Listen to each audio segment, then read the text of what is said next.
आज हम लोग जो इस प्रेस कॉन्फ्रेंस को कर रहे हैं, ये मुद्दा है कि किस प्रकार से आज नेशनल कॉन्फ्रेंस को अगर हम देखते हैं, आज कांग्रेस पार्टी को हम देखते हैं, तो ऐसी जो पार्टीज़ हैं वो किस तरीके से आज केवल भारतीय जनता पार्टी के विरोध में बात नहीं करती हैं, केवल पार्टी का अपोज नहीं करती हैं या विचारधारा का अपोजिशन नहीं करती हैं, वो एक सांस्कृतिक एक अटैक करती हैं कश्मीर पर, कश्मीरियत पर, भारत पर और भारत की संस्कृति पर। और ये हम लगातार देख रहे हैं कि किस प्रकार से जब उनका मैनिफेस्टो आया और मैनिफेस्टो आने के बाद कांग्रेस पार्टी ने उनको समर्थन किया, तो कैसे हैंड इन ग्लव्स हैं दोनों, किस तरीके से आज कांग्रेस पार्टी भी पूरी उनके साथ मिली हुई है। उसमें बहुत सारे मुद्दे आप सबके सामने आए ही हैं कि किस प्रकार से अलग झंडे की मांग है, किस प्रकार से उसमें धारा 370 वापस लाने की बात है, कैसे वो लगातार अलगाववाद को बढ़ाने की बात वो करते हैं। तो मुझे लगता है कि आज कांग्रेस भी उनसे इन सब चीज़ों पे मिली हुई है।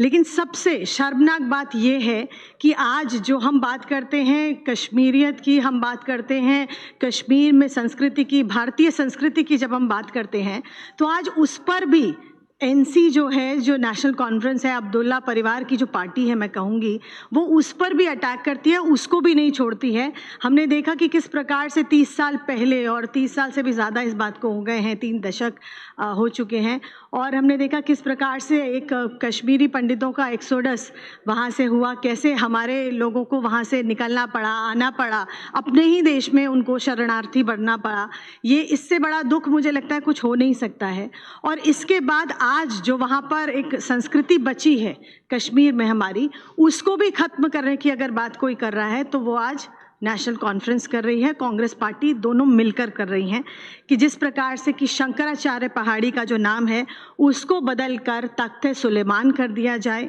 हरि पर्वत का नाम बदलकर उसे कोहे मरान कर दिया जाए, ये उनके मैनिफेस्टो में है। और इसको समर्थन पूरा का पूरा एनसी के इस मैनिफेस्टो को समर्थन कांग्रेस पार्टी का है। तो सबसे पहले तो हम ये उनसे सवाल करना चाहेंगे कि आखिरकार ये जो वो अपना मैनिफेस्टो जिस प्रकार से लेके आए हैं उसकी मंशा क्या है, आखिर वो चाहते क्या हैं, कि क्या होना चाहिए। हम देखते हैं कि जो भारत है, हम भारत को केवल एक भूमि का टुकड़ा नहीं मानते हैं, केवल ये नहीं मानते हैं कि ये एक देश है, हमारे लिए एक विचार है, एक सभ्यता है और एक जीवन शैली भारत है। और जिस छोटे से लाभ के लिए, जिसको कहते हैं कि एक अल्पकालीन लाभ के लिए, अपने सिर्फ वोट बैंक की राजनीति के लिए ये इस प्रकार की जो घोषणाएं करते हैं, इस प्रकार की जो बातें करते हैं, मुझे लगता है बेहद निंदनीय है। और इस पर जवाब देना चाहिए, हमारे पूरी यहाँ के जम्मू कश्मीर की जनता को जवाब देना चाहिए, एनसी को, कि आखिरकार ये चाहते क्या हैं। कांग्रेस पार्टी को पूरे देश भर में जवाब देना चाहिए कि वो आखिर क्या चाहते हैं, कि जितनी भी हमारी सांस्कृतिक धरोहर है, जो हिंदू संस्कृति, जो हमारी भारतीय संस्कृति कश्मीरियत से जो जुड़ी हुई हैं, क्या वो उन्हें मिटाना चाहते हैं। तो ये इसके ऊपर उनको बात करनी चाहिए, क्योंकि मुझे लगता है कि आज भी हम नहीं भूले हैं कि किस प्रकार से हमारी गिरजा टिक्कू का आज से 34 साल पहले जो एक ब्रूटल रेप, मर्डर और गैंग रेप हुआ, और जिस प्रकार से एक जिंदा महिला के टुकड़े कर दिए जाते हैं, ये ऐसी घटना जो हुई, उसके लिए उस वक्त सब चुप थे। उस वक्त जो ह्यूमन राइट्स था वो भी चुप था, उस वक्त जो सरकारें थी वो भी चुप थी, और उस वक्त मैं कहूँगी कहीं ना कहीं मीडिया भी चुप था, उन्होंने भी वो बातें नहीं कही। लेकिन आज छोटी सी घटना कहीं हो जाती है तो सभी लोग बहुत सोशल मीडिया, ब्रॉडकास्टिंग सभी पर आ जाते हैं। लेकिन ये जो एक जो हुआ है कश्मीर वैली में, जो ऐसी घटनाएं हुई हैं और हमारे भाइयों बहनों के साथ ऐसा हुआ है, उसको कभी भी पूरा मैं कहूँगी कि जनता यहाँ की भूली नहीं है। और जो लोग इसको बढ़ावा देने की कोशिश करते हैं, आतंकवाद और अलगाववाद को बढ़ाने की कोशिश करते हैं, जिनको इससे फ़ायदा है उनको आगे कोई फ़ायदा नहीं होने वाला, क्योंकि भारतीय जनता पार्टी के लोग जो हैं वो, और जो हमारे कैंडिडेट्स हैं और जो जनता है, मैं कहूँगी कि जम्मू कश्मीर की, वो समझ चुकी है कि आखिरकार कौन यहाँ डेवलपमेंट की बात करता है, कौन ये बात करता है कि कैसे हमें हमारे लोगों को आगे नौकरियाँ मिलें, कैसे यहाँ पर पर रोज़गार पैदा हो, कैसे अमन आए, चैन आए, कैसे यहाँ पर जिसको हम धरती पर स्वर्ग कहते थे कश्मीर को, तो वो धरती पर स्वर्ग को किस प्रकार से वहाँ पर एक धरती पर नर्क के तौर पे उसको बनाया कि वहाँ पर आप कहेंगे कि पूरी खून की नदियाँ वहाँ बह रही थी, उसको कैसे अमन चैन वहाँ पर रहे, वो केवल भारतीय जनता पार्टी ही ला सकती है। और मुझे लगता है कि यहाँ पर बहुत सारे चीज़ें हैं, बहुत सारी ऐसे भी गैंग यहाँ पर हैं जो चलते हैं, जो उनको समर्थन करते हैं कि टुकड़े टुकड़े गैंग है। जिस प्रकार से अफजल को जब फांसी होती है तो उन्हें बड़ा दुख होता है, लेकिन अपने देश में कोई भी घटना अगर घटती है तो उस पर वो बोलते नहीं है, उस पर उनका मौन व्रत होता है। तो मुझे लगता है इन सब लोगों की असलियत आज हम सबके सामने है और जनता के सामने है, और जनता इनको इस जो चुनाव है उसमें ज़रूर जवाब देगी। लेकिन यहाँ पर राहुल गांधी, कांग्रेस को मैं कहूँगी, यहाँ पर एनसी को हम कहेंगे कि वो अब्दुल्ला परिवार वो इस पर जवाब दे कि आखिरकार वो क्या चाहते हैं। ये जो नाम बदलने की मंशा है आखिरकार उन्होंने क्यों रखी है और क्यों वो चाहते हैं कि इनका नाम बदला जाए। क्या वो हर किसी संस्कृति, हमारा जो हिस्टोरिकल वैल्यूज़ हैं उनको सबको ख़त्म करना चाहते हैं कश्मीर से? इस पर वो जवाब दें। प्रिया जी भी इस पे विषय रखेंगे। जो हमारा आज का मुद्दा है वो ये है कि जो मैनिफेस्टो में नेशनल कॉन्फ्रेंस ने हमारी आस्था के जो केंद्र हैं, हमारी संस्कृति के तो बिंदु हैं, हिंदू संस्कृति के, उनको कैसे मैनिपुलेट किया और किस तरह से शंकराचार्य जी जिस समय माननीय प्रधानमंत्री नरेंद्र भाई मोदी जी वहाँ पर आते हैं और नतमस्तक होते हैं, उसकी रेलेवेंस को उसको बताते हैं। उस शंकराचार्य जी का नाम जो है ऐसा तख्ते सुलेमान नाम देना और हरि पर्वत जो हिस्टोरिकल हेरिटेज प्रॉपर्टी है, हिंदुओं का आस्था का केंद्र है, उसको कोहेमरान का नाम देना, ये कहाँ तक जस्टिफाई करते हैं।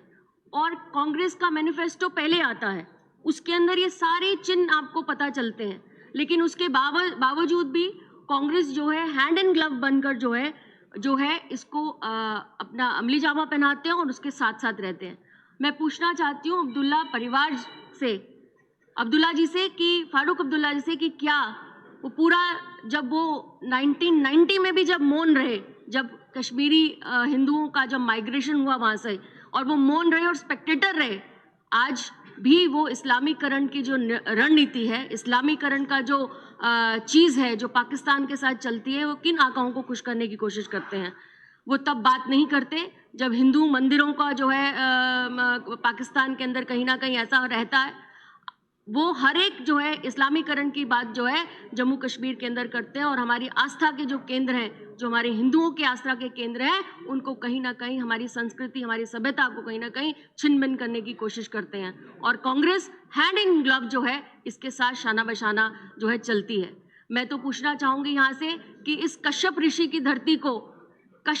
धरती को उन्होंने, जहाँ पे कण कण में शिव है और कण कण में शक्ति है, उसको कहीं ना कहीं नामों से बदलने की कोशिश की है। आपने सुना होगा कि पिछले दिनों जब सरकारें थी इन लोगों की, तो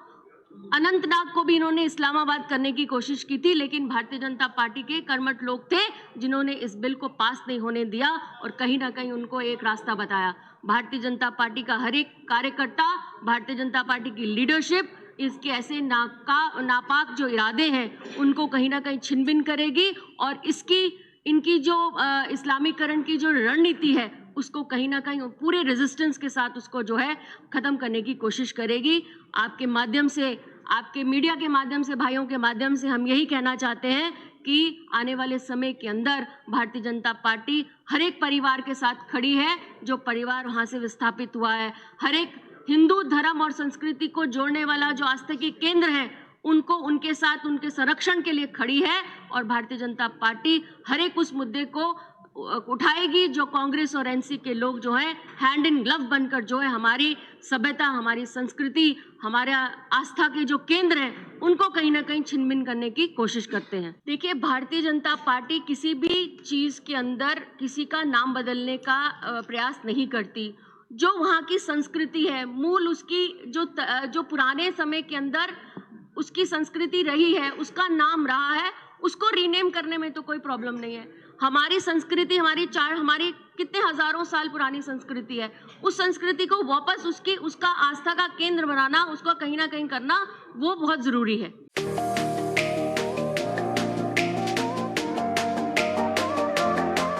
अब आ गया है ईवीको, एक ऐसा L5 इलेक्ट्रिक ऑटो जो करेगा आपकी हर समस्या का समाधान और देगा हर ऑटो को मात। जी हाँ, ई राइड है एक ऐसा इलेक्ट्रिक ऑटो जिसमें ड्राइवर सहित 7 लोगों के आराम से बैठने की जगह है, जबकि 6 सवारी बिठाना भी है अलाउड। 10,000 वॉट की पावरफुल मोटर चढ़ जाएगी खड़ी चढ़ाई। 17 किलोवाट की 230 AH की बैटरी देती है 150 किलोमीटर से भी अधिक की माइलेज, वो भी 3 साल की वारंटी के साथ, क्योंकि इसमें लगा है एडवांस बैटरी मैनेजमेंट सिस्टम, जबकि बैटरी चार्ज करने के लिए है एक इजी होम चार्जर। उबड़ खाबड़ सड़कों के लिए मजबूत शॉकर, सस्पेंशन व बड़े टायर। चोरी से बचाव के लिए इसमें लगा है GPS सिस्टम, डिजिटल डिस्प्ले, मजबूत मेटल बॉडी के साथ। मैदानी इलाकों में चलने के लिए है इको मोड, जबकि पहाड़ी इलाकों में चलने के लिए है पावर मोड। ई राइड में है चमकदार इंडिकेटर और तेज रोशनी की हेडलाइट। इसमें आपको मिलेगा inbuilt mobile charger, fire instrument, first aid kit और दमदार ब्रेकिंग सिस्टम भी। यानी अब सभी इलेक्ट्रिक ऑटो से ई राइड है सबसे अधिक दमदार व पावरफुल, और ये मात्र पैसेंजर में ही नहीं बल्कि कार्गो में भी उपलब्ध है, वो भी अधिक स्पेस के साथ, जिसे कहा जाता है छोटा हाथी। तो देर किस बात की, आज ही आएं और ले टेस्ट राइड। हमारा पता है Jammu HEVs private limited, yard number 6, plot number 37, transport Nagar, main street, Jammu. Mobile number 9780868883, 9070770000। Jammu Kashmir की खबरों के लिए जुड़े रहिए GK अपडेट के साथ।